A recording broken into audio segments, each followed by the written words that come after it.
Hey all, if you are tired of same old, and you want to create something new, I think you'll really enjoy this session. My name is Chad Littlefield.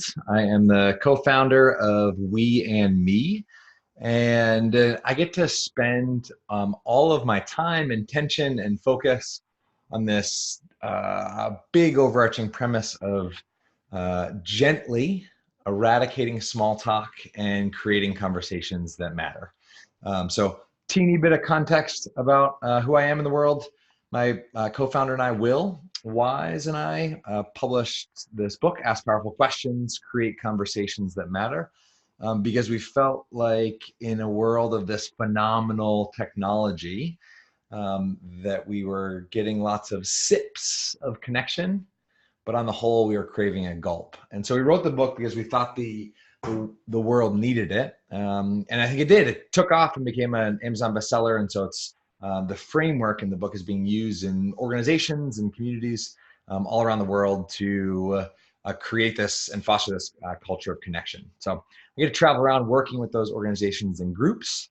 And so what I hope to do today is share a few really concrete, tangible ways to create retention through relationships that I've noticed work over and over again in organizations.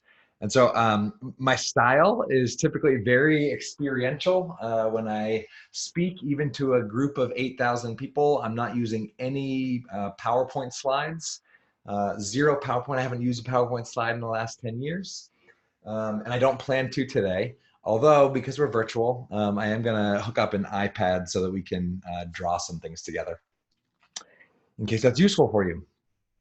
So, a little bit of context before we dive right in. And so, let me see if this amazing technology will work, and we'll get this iPad up and running.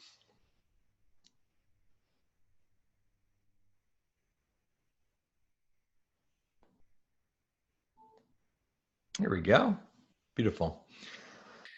So, three concrete tools to create retention through relationships.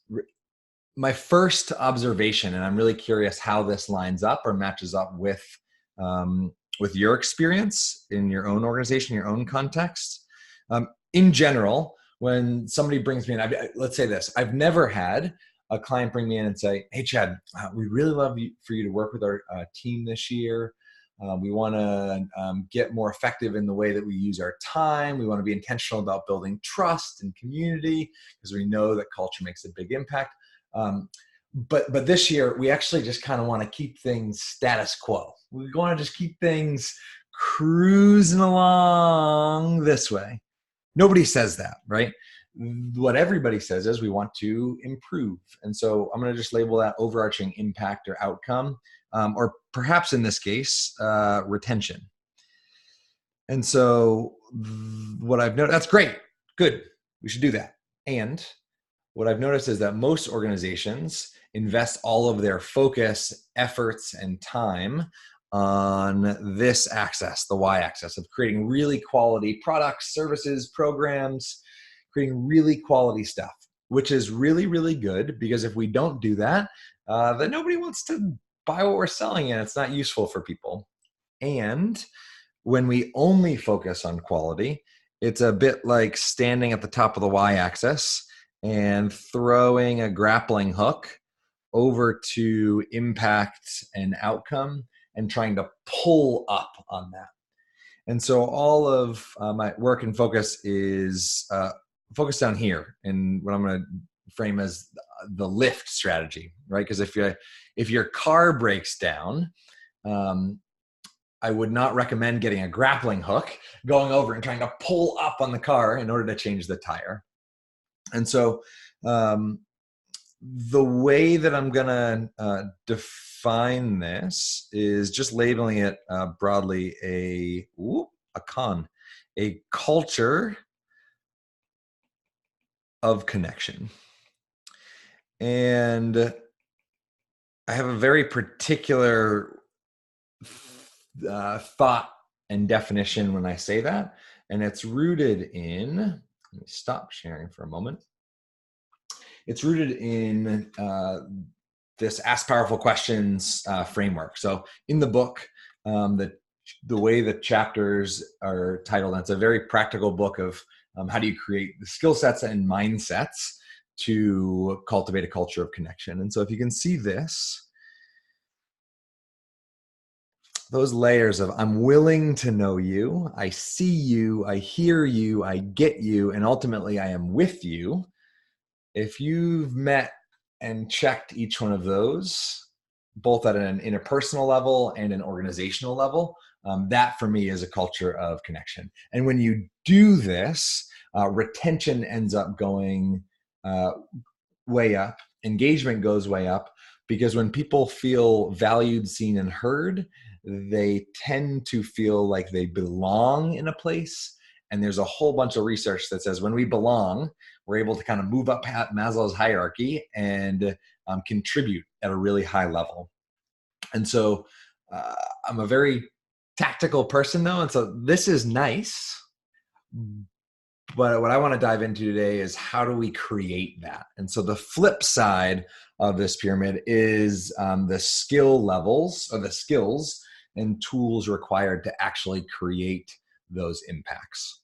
So we'll dive a bit into that. And before we leave the space of context, what I'd like to do, share, reshare, unshare, share, reshare, unshare, is talk about who. So you've got this line of we're trying to increase retention, impact, etc. My question is, who lives underneath? And I'm really, really curious to hear how this lines up for you in your own organizations. But what I've noticed is in any organization, and these are very much the words that I'm about to show you that fill in here are very, very much rather states, not traits. Okay. And so sometimes when we attach labels to people, it feels like we're boxing people in a bit. That's not what's happening. These are very much states, not traits. And so at one moment I could be here, and in the very next meeting I could be in this box, and then I could go home and be over here. And so don't get too attached to one single person being in that box. But the first type of person I tend to notice in organizations are the critics. So these are people, if you think about what they're thinking and what they're actually saying, critics are very, very comfortable pointing out what's wrong in the world and not so interested, though, in doing anything about it. And so what they're thinking, and they may be saying, is this is wrong. Oftentimes, though, in this box, what they're saying or what they're doing is nothing. And so they're just kind of resigned, just sitting back. But they have a lot of opinions about what you're doing right or wrong. So critics. Moving up one level, you've got consumers. And so these are people, the metaphor I like to use is people kind of just passively scrolling through life. And so they're the kind of people in your organization, if there's not a high enough degree of psychological safety, nobody's going to be sticking their head up because they're going to fear getting it cut off. And so that in that culture of consuming, you might just be thinking, ... You're kind of just cruising along, and you might be saying, okay, or yep, sounds good, right? You're just kind of letting it roll. Moving beyond that, when we cross this threshold, and this is a really important threshold right here, because when we cross this threshold, we cross into the land of contribution.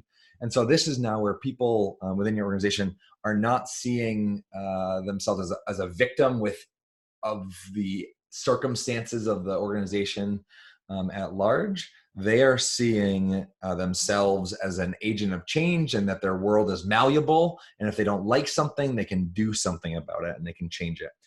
We want that contribution mindset at work. right?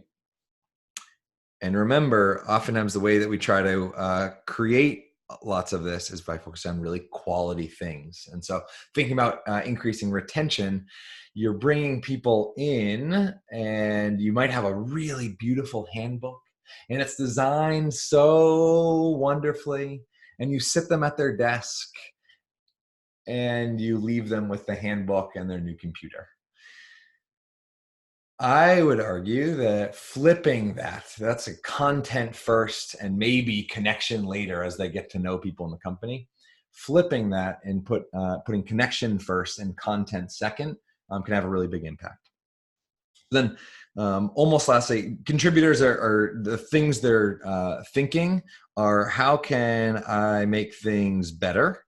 And what they're doing in meetings, they're actively contributing and actively sharing their thoughts and opinions in a way that uplifts others in the group.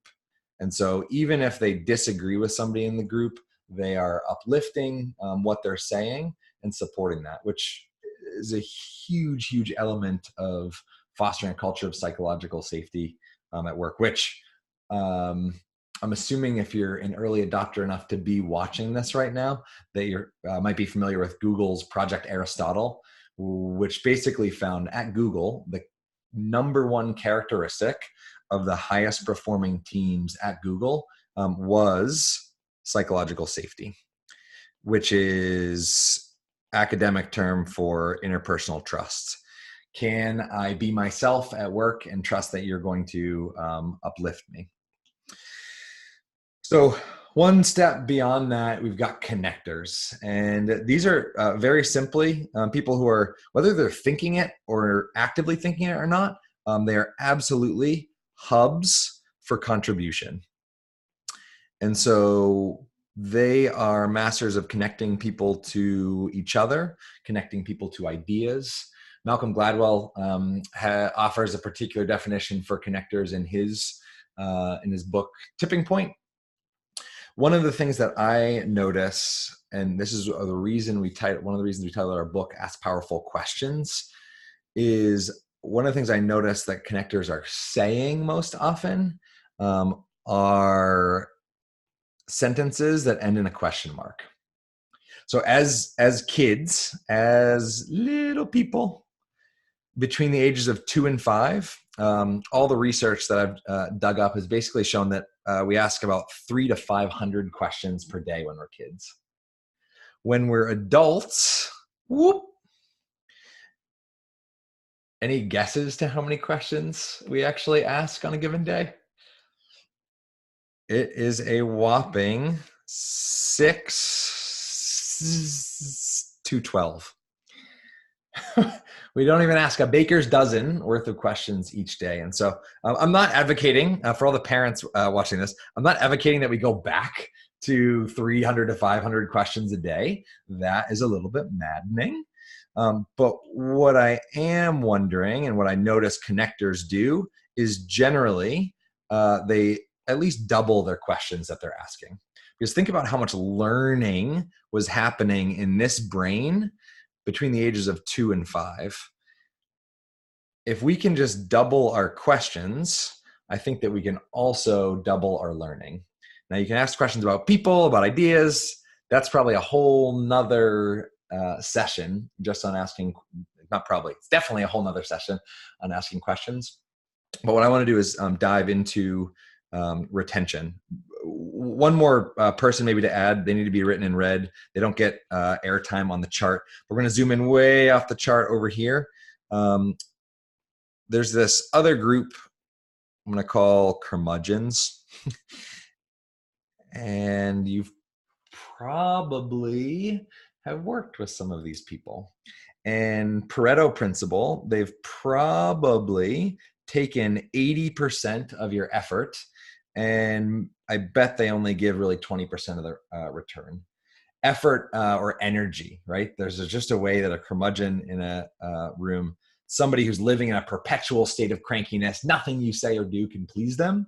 And so they take lots of our energy. And the trick is, if you want to increase retention, if you want to move this way across this, I would argue and suggest that this is where you focus. Focus on offering people in the state of mind of critic and consumer, offering them the choice to shift over this threshold into the land of contribution and connection. One more clarifying thing with critics, critique is very, very good. The difference between someone who's in a mind state of critic is that they're not interested in actually contributing to do anything about it. A contributor can critique quite a bit. So these are behavior agnostic, all of these elements, all of these states of mind. You can be doing just about anything in any of these states and it's perceived really differently. And so you can be ripping somebody's 3-month-long project to shreds, but be in a place and a mindset of connecting, saying, you've done some great work here. There's a ton that needs to be fixed. I think you need to meet these 3 people in order to make that happen, right? Cool. Ready to get into some tools. So stop screen share for a moment. Some of you who are watching this may know me. So creating We and Me, one of the first tools we created that really blew up and became very popular and is being used in organizations in 80 plus countries around the world to accelerate relationships of trust and connecting people is this deck of We Connect cards. And so there's a bunch of different group activities, a bunch of different stuff you can do with them. But essentially it's a deck filled with questions. And we spent 2 years using Stanford's design thinking model to refine this set of 60 questions down to really gently skip past the small talk and create conversations that allow people's stories to come out in a very choiceful and HR friendly and appropriate way. And so we'll do exercises with these to create, or coming back to screen share, to create what Peter Block has called connection before content. This is a big tool and a very low-hanging fruit opportunity to increase retention through relationships. So often we lead with content because it's our brains are switched into task mode when we show up at work. And if we're able just for a minute to live in the land and the intention of connecting before content, something really great can happen. So there's a lot of ways that this can happen. I could say nothing else about it, and you could probably take this idea and ruthlessly misinterpret it and apply it to your own context. I'm going to add a couple things to it and give you a couple exercises that I really like to create connection before content. The first being in Peter Block's original way of doing connection before content was you ask a question. And that question needs to connect to the purpose of why you're there, which is a lot like this is not an icebreaker, right? Because icebreakers very rarely connect to the purpose of why you're actually there. And when I say there, I mean your context. So this could be a meeting. This could be at the beginning of a workshop. This could be at the front end of onboarding. This could be on a phone call with somebody you've known for 10 years, right? So connecting to a question that connects to the purpose of why you're there. It allows people to connect to each other, which is seemingly obvious, but sometimes you see a training start or something like the presenter or the facilitator has a really great video of a cat and you just need to show that video. Cool, not connection before content because it doesn't allow people to actually connect with each other. And then the third bit is it at least has to create the choice for authenticity and or vulnerability.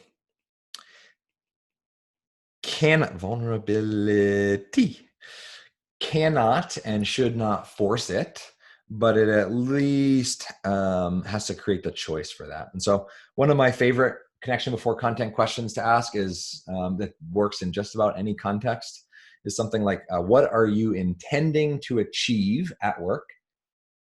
And what about that is important? So what are you intending to achieve at work? And what about that is important? So you've got a question with all this stuff. You add in getting people into groups of 3 truples, and you have the conversation for about 5 minutes. It could be even less depending on the question. And then that, believe it or not, makes popcorn.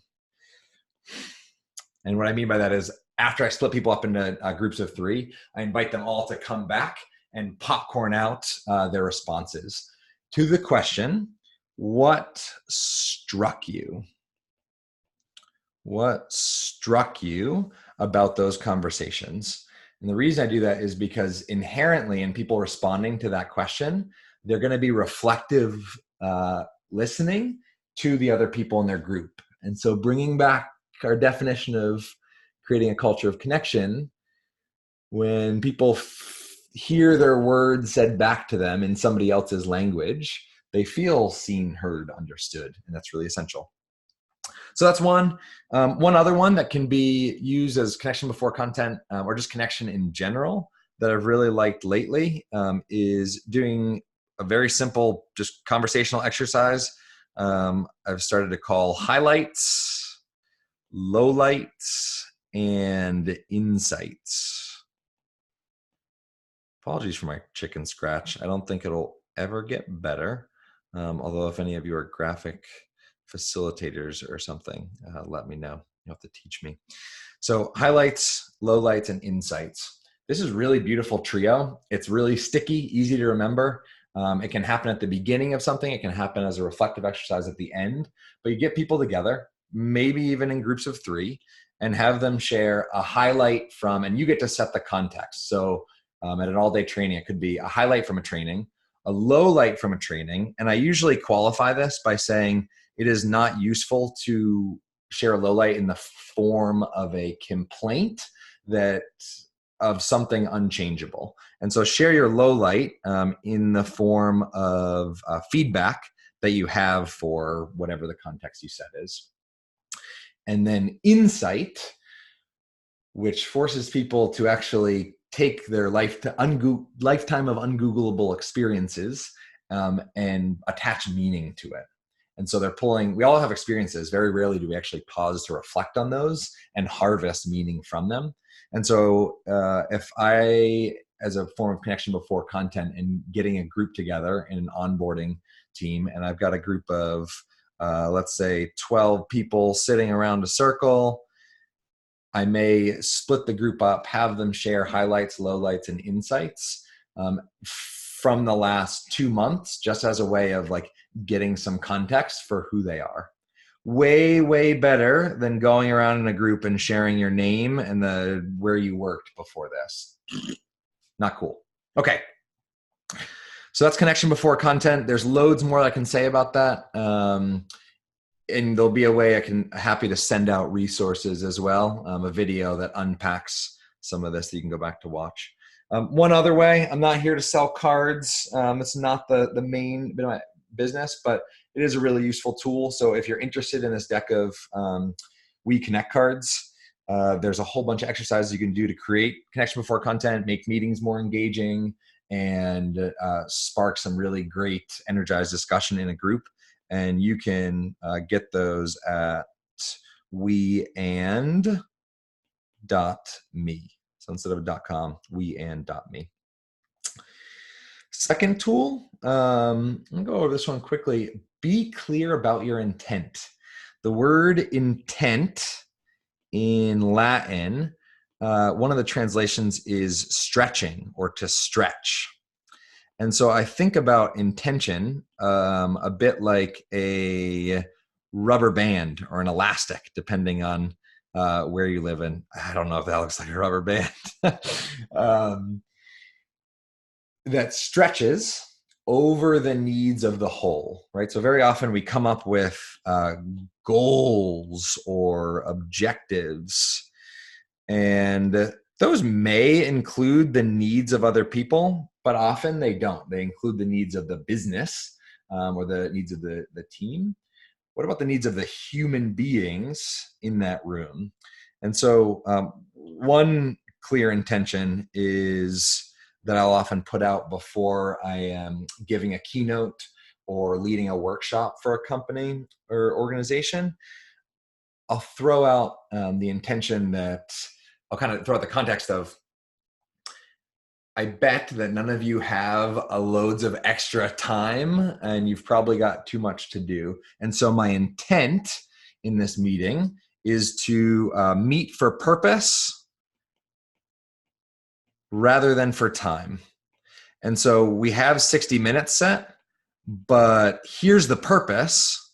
And when we finish that, even if we're only 43 minutes in, that's it. Well, the meeting's over, right? Meet for purpose rather than for time. And so just putting, knowing that people, part of their intent is to save time, to maximize time, to use time wisely. An intention might be meeting for purpose rather than for time. That's the tool here is literally just to be really clear about intent. Very often we have intentions that affect other people, but very rarely do we actually share them with the people they affect. And when we do, when we share our intentions, that roots out and kicks out any possibility for manipulation. Manipulation just can't exist in that space. Lastly, reward curiosity. Curiosity has the power to take differences and transform them into connection. And so thinking about who leaves your organization, critics, curmudgeons, and consumers are often leaving your organization. And from a diversity and inclusion perspective, you really don't want them leaving because they feel different or they feel like they don't belong or they feel like they're on the outside.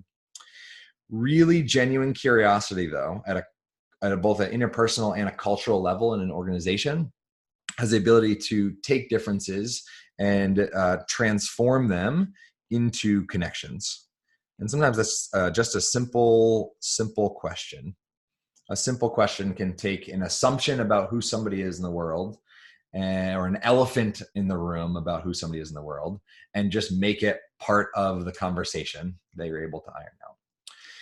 And to wrap up with a bang, I hope you've enjoyed this a ton. I would like to reward your curiosity. So if you have weathered the storm all the way to this point in the presentation, I'm going to invite you to email me a question that you have rooted in your own natural, genuine curiosity about the last handful of minutes of content that I just shared and presented. Email me a question to chad@weand.me, and I will send you a free gift. This picture here is, I'll cut off the screen share. This picture is of our connection toolkit. It's got a whole bunch of ways to amplify connection, belonging, and trust in it. 100+ group exercises, infinite ways to create connection. I won't send you this box for free, but I will send you some free resources, video tutorials, things that you can do with no props. But in the toolkit comes both of our decks of cards. I don't know if I have the other one actually handy right now. Maybe somewhere around here. So we have the We Connect cards, which I shared with you. The We Engage cards, which are really, really amazing tool to spark engagement in meetings and visualize conversation. And then both of our books. So I asked powerful questions, and then I wrote another little mini book called The Pocket Guide to Facilitating Human Connections. And that's got a bunch of group exercises as well. Loving taking the ethereal and making it tactical and tangible and practical. Thanks for spending some time with me. I hope it was a blast. Stay in touch. Again, chad@weand.me. If you want to email me a question, I'd be delighted to send you some free stuff. And the question could be as basic as, what about curmudgeons who work for the union or are a part of a union, right? Whatever your question is, feel free to ask it. And my intention will actually be also to might take me a little while, but to respond and share back some insights that I have that might help get you unstuck. All right. Cheers and have an awesome day.